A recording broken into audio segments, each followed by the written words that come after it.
Ahora sí, gracias.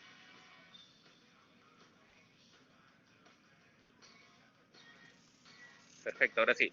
Entonces, como les decía, voy a hablarles acerca del glaucoma crónico, en especial el de ángulo abierto, y cómo se inicia esta enfermedad, qué factores de riesgo tiene. Entonces vamos a iniciar con un diagrama, que es este de aquí, miren, ahí pueden ver mi cursor. Esta zona de aquí es la córnea, acá tenemos el color del ojo que es el iris, y entre el color del ojo y la córnea tenemos este espacio de aquí que se llama la cámara anterior. Luego acá tenemos la pupila y pasando por aquí está la retina y esta zona final es el nervio óptico, ¿no? Eh, las presiones normales en todos nosotros van más o menos entre 10 y 20 milímetros de mercurio, ¿ya? Y se dan porque nosotros en esta zona de aquí, que se llaman los procesos ciliares, se produce el humor acuoso.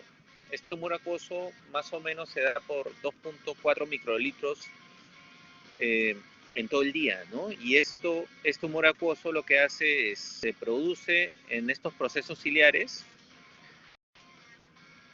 en la cámara, pasa por la pupila hacia la cámara anterior y se va por el sistema de drenaje que está aquí en el ángulo del ojo en los 360 grados, ¿no? Ahí tenemos dos sistemas de drenaje, ¿no? Uno, el convencional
¿Ahora sí se escucha? Sí, doctor, sí se escucha y se ve la pantalla. Puede ser, ya, ok.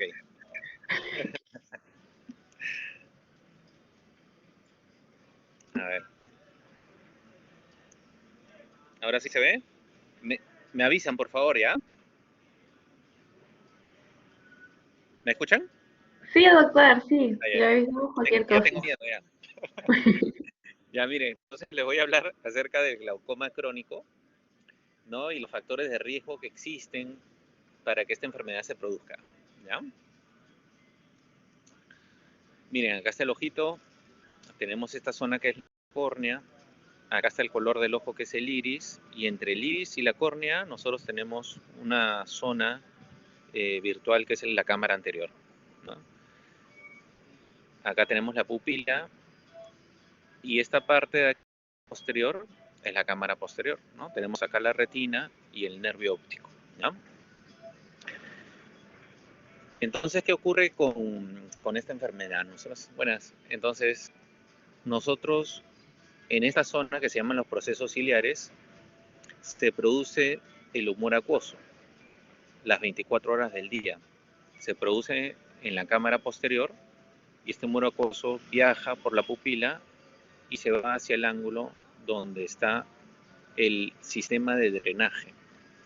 Ahí se encuentran dos sistemas, el convencional y el no convencional, ¿no? El convencional drena prácticamente el 80% del humor acuoso y el no convencional entre un 15 a un 20%. ¿Ya? Entonces, en pacientes con glaucoma, este sistema de drenaje no funciona en su totalidad o no deja salir eh, prácticamente el humor acuoso y esto hace que la presión intraocular suba, el ojo se ponga tenso y comienza a dañar esta zona que se llama el nervio óptico, adelgazando lo que son las capas de fibras nerviosas. Una de las características más saltantes en el glaucoma es la presión intraocular elevada, ¿no? El rango normal va entre 10 y 20, entonces arriba de esto hablamos de una hipertensión ocular. En la gran mayoría de casos, cuando la presión intraocular se mantiene alta durante mucho tiempo, se comienza a dañar lo que es el nervio óptico, que lo vemos aquí. Y esta zona blanca es la excavación, ¿no? Cuando vemos una excavación muy grande como esta, podemos decir que estamos frente a un glaucoma avanzado, ¿no? Y cuando ocurre este daño a nivel del nervio óptico, pues comenzamos a perder lo que es campo visual, ¿no? Hay muchos factores de riesgo para que se produzca el glaucoma. Uno de los más importantes, pero ojo que no es determinante para tener glaucoma, es la presión intraocular elevada. El rango normal, como les dije, es de 10 a 20. Arriba de este, pues hablamos de una hipertensión ocular y esto nos puede conllevar al glaucoma. Otra es la edad avanzada, raza negra. Hay que preguntarle al paciente si tiene familiares con glaucoma, porque los antecedentes familiares pues es un factor de riesgo muy importante. Diabetes, miopía, enfermedades vasculares, por darles un ejemplo, la migraña. En lo que son los genes, se han identificado por ahora unos 4 genes susceptibles, pero uno de los más clásicos que van a encontrar en casi todos los libros es este de aquí, que es el MIOC. Para dar con el diagnóstico hay que ver los antecedentes familiares, como les mencioné, hay que ver también qué tipo de síntomas tiene el paciente, ¿no? Con estos glaucomas de ángulo abierto prácticamente no hay síntomas, por eso le llamamos la enfermedad silenciosa, pero yo creo que a mi experiencia lo que veo es que muchos de ellos tienen fotofobia, ¿no? Molestias a la luz. Eh, si ha tenido alguna cirugía, si está bajo un tratamiento con medicamentos, por ejemplo, los corticoides, estos hacen que suban la presión intraocular, ¿no? ver qué tipo de alergia tiene el paciente. Esto es muy importante porque al momento que damos fármacos para la presión, no podríamos dar, por ejemplo, si el paciente tiene arritmia, no le podríamos dar un beta bloqueador, porque esto hace que se agrave más o se pronuncie más eh, estas enfermedades que tiene el paciente, ¿no? Otras son alergias, por ejemplo, a las sulfas, ¿no? Hay unos fármacos que se llaman los inhibidores de la anhidrasa carbónica, como la dorzolamida, que contienen sulfa. Entonces hay que estar atento en no darles este tipo de fármaco. Aquí vemos lo que es el ángulo. ¿Me están escuchando bien? Sí, doctor, sí se le escucha. Acá tenemos el ángulo, ¿no? Acá está el iris, acá esta zona blanca se llama el espolón y esta es la malla trabecular, ¿no? Esta zona de la malla trabecular es el sistema de drenaje convencional que les mencioné hace poco, ¿no? Que tiene 3 capas.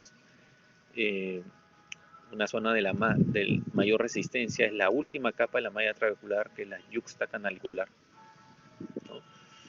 Y la zona no convencional, el sistema de drenaje no convencional, ¿no? Entonces, para dar con el diagnóstico de ángulo abierto también tenemos que hacer este examen que se llama la gonioscopía. Se coloca un lente, podemos ver el ángulo y si vemos estas 4 estructuras es porque estamos frente a un ángulo abierto. Vemos también el tamaño pupilar, la presión intraocular y la agudeza visual. Cuando estamos sospechando de un glaucoma, lo que tenemos que hacer son unos exámenes, ¿no? Como les mencioné, cuando hay glaucoma, presión elevada, daña el nervio óptico y el paciente pierde lo que es campo visual, entonces pedimos un campo visual, podemos pedir también unas fotos, porque una de las características del glaucoma es que haya una asimetría en el tamaño del nervio óptico, ¿no? Entre un ojo y el otro. También evaluar lo que son la capa de fibras nerviosas con un OCT, con una tomografía. Ver también el grosor corneal, porque se ha visto que en pacientes que tienen córneas delgadas también es un factor de riesgo para tener esa enfermedad. Cuando ya damos con el diagnóstico, lo que tenemos que hacer, que es el único tratamiento en la actualidad, es bajar la presión intraocular. Y esta se da bajo tratamiento tópico con gotas, ¿no? Estas son la mayoría de gotas que usamos. Los análogos de prostaglandinas como el latanoprost, los beta bloqueadores como el timolol. Les estoy dando los ejemplos que usamos más, las gotas que usamos más aquí. Los alfa-2 agonistas, como por ejemplo la brimonidina, los inhibidores de la anhidrasa carbónica como la dorzolamida y los mióticos como la pilocarpina, ¿no? Acá tenemos que ver algunas contraindicaciones también. Por ejemplo, los alfa-2 agonistas como la brimonidina no lo podemos dar en niños que pesen menos de 20 kilogramos. Los beta bloqueadores en pacientes que tengan enfermedades respiratorias o cardiovasculares, por ejemplo, arritmia, asma, por darles un ejemplo, ¿no? Y hay que ver lo de la alergia, también como les mencioné, por ejemplo, pacientes que tengan la alergia a las sulfas, evitar lo que es los inhibidores de la anhidrasa carbónica. Cuando ya llegamos a un tratamiento tópico y que es insuficiente para el paciente, tenemos que pensar en un tratamiento quirúrgico, ¿no? Y uno de ellos es el SLT, que es un láser que limpia el sistema de drenaje y va a hacer que las presiones bajen. Y otros son cirugías filtrantes, como el MIX. Estos son eh, procedimientos quirúrgicos que lo que se hace es colocar estos implantes en el malla trabecular para que haya una comunicación de la cámara anterior con el canal de Schenck y así baje la presión intraocular. Otros son la trabeculotomía, como esta cirugía, donde se hace un huequito en el iris y también en el trabéculo para que se comunique el humor acuoso con el espacio subconjuntival. Tenemos que evaluar después del tratamiento tópico al paciente entre unas 4 a 6 semanas para ver cómo bajó la presión intraocular, si estamos dentro de rangos y bien con los exámenes que le mencioné hace un momento, cada 6 meses o cada año, de acuerdo al daño que tenga el paciente.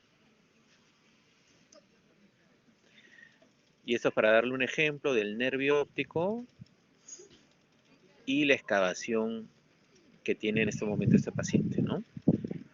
La excavación que les mostré antes, aquí, por ejemplo, es una excavación mucho más grande, ¿no? Por lo tanto, estamos frente a un glaucoma avanzado, ¿no? Y esto se ve justamente también en el campo visual, donde todas estas zonas en negro son zonas que el paciente no ha visto. Entonces, sí hablaríamos de un glaucoma avanzado.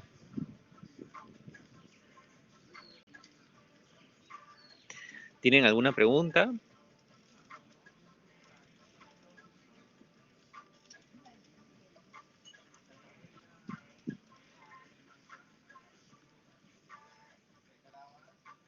¿Tienen alguna pregunta de la clase?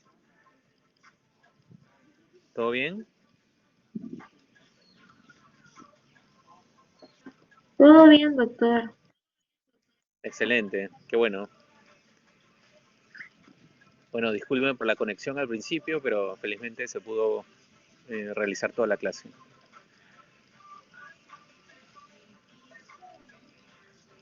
Bueno, espero que les haya gustado entonces y nos vemos para la próxima. ¿Ok? Gracias.